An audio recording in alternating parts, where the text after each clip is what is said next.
On December 2nd, Khabib had a press conference surrounding his new EFC organization that he took over. It was previously called GFC, now it's called Eagle FC. He had like a press conference where people asked him a lot of questions. It was in Russian mainly, so this is based off of translations. But the first thing that I wanted to talk about was Khabib wants MMA in the Olympics, which is kind of strange to me because I don't really know what his motivations were. From what I read, because couldn't obviously I don't know what Russian I can't speak Russian, so I don't know what he's saying. But I don't know what his motivation is. The first thing that would come to my head is if Khabib wants something in the Olympics, I would think it would be sambo, right? Mm-hmm. Because he grew up doing sambo. It's what his grandfather did. It's what his father did. But they have in the Olympics already, I think. Sambo. No, it's not in the Olympics. So I looked into that. So it's Greco-Roman wrestling, freestyle, and judo. Those are the three. So like sambo is not in the Olympics right now. So I was thinking, I was like, why wouldn't you try to go after that? Maybe there's like MMA is something close to his heart, and he wants to put that into the Olympics. But it goes a little bit deeper than that because if you actually think about what that actually means for the Olympics, it's kind of strange in terms of what we like off the top of my head. What I would think if you told me about MMA in the Olympics would be you'll have Conor McGregor representing Ireland. You have Khabib representing Russia. But in reality, that's not what the Olympics are, right? The only sport that I could think of, or typical sport, like type of sport, is like the ball sport. So basketball, where you have NBA players come and represent the country. That you have soccer, where you have some people come and represent their country. But a lot of the reason why that happens is because there's an off season and there's some sort of agreement between the NBA and the Olympics. But the problem is when you're dealing with the UFC and you're dealing with MMA, it's prize fighting. Yeah. It's individuals who don't have contracts that dictate whether or not they have off seasons or not. It's literally you fight this many fights and you earn this many dollars. So what incentive does UFC have to give to these people to let them go fight? Yeah. So let's put it in this perspective, okay? So in this perspective, it's like, for example, for boxing, usually in the Olympics, you usually see only amateurs.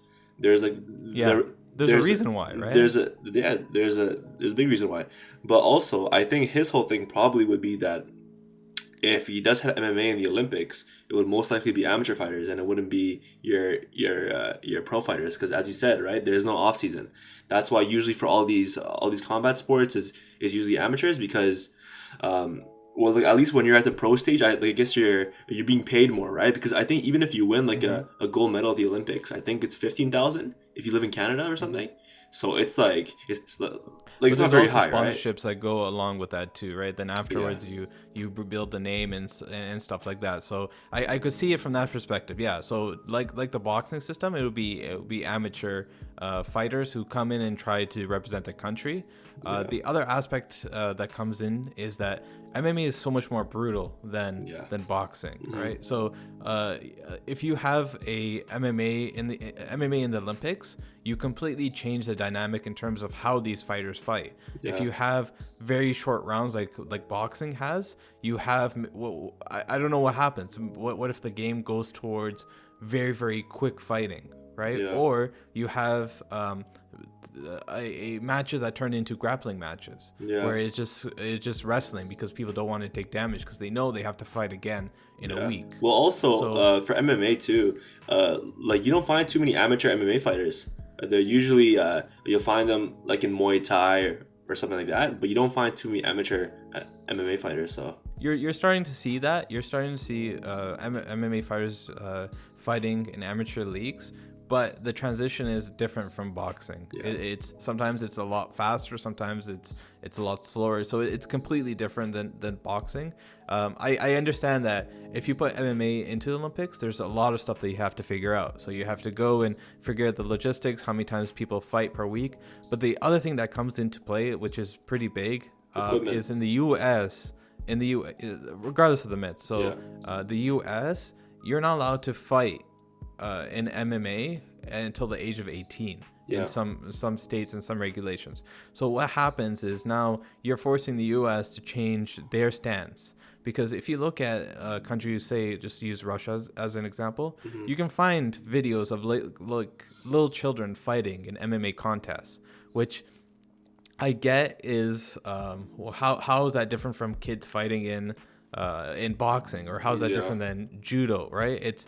I get that MMA is a little bit more brutal, but it's the same kind of concept. That's the closest relatable thing that you can find. So you kind of you either force the U.S. to change their stance on that, or you kind of cripple the U.S. in terms of competing in those competitions. Well, like, it's a cultural thing, right? Because, like, for example, like in Thailand, their Muay Thai fighters are like age of like 8 or like 9 or 10, children, right?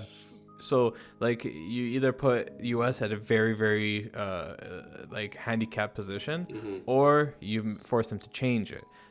Do you want children to be fighting at that young of age, especially if you say like once a week they have to fight for 2 or 3 weeks, right? That would be the tournament. Do you want technically children fighting at that age, right, and taking all that damage? And also like China, for example, for not really to fighting, but like gymnastics, they've been caught, and there's been speculations that they put people's contestants that they have, the entries, as older ages than they actually are, right? So the reason why they do that is so that they don't have these like little children as their roster, right? Or if they want to meet a certain age group or whatever it may be. So like I understand that the rules are in place so that stuff like that shouldn't happen, but you also have to understand and not be and understand that there's a possibility that it could happen. And do you want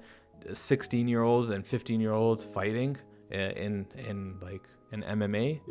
Maybe not. But ultimately, I think this is just a meeting that Khabib is starting. These things could take years and years and years. Maybe when he's in 10 years, maybe he gets some traction on it. I don't think it would happen anytime soon. There's so many other sports that could also be put into the Olympics, such as Sambo, that would closely align. Maybe this is a or Dagestani IQ, basketball, you know? Dagestani basketball, yeah. Maybe this is a 200 IQ move by Khabib, where he tries to propose MMA and they say no, it's too brutal, and he's like, okay, how about Sambo instead? yeah. That could be it too. I have no idea, but we'll keep track of this. I don't think any news of this will come out anytime soon. It would be like a slow process, especially with the Olympics and all the politics, regardless of like the stuff that we're talking about that's involved. So like just people losing out money and like how many people will actually watch this on TV. What does it do with the promotions around? Like who's the feeder? Who becomes the feeder leagues for these Olympics and whatnot.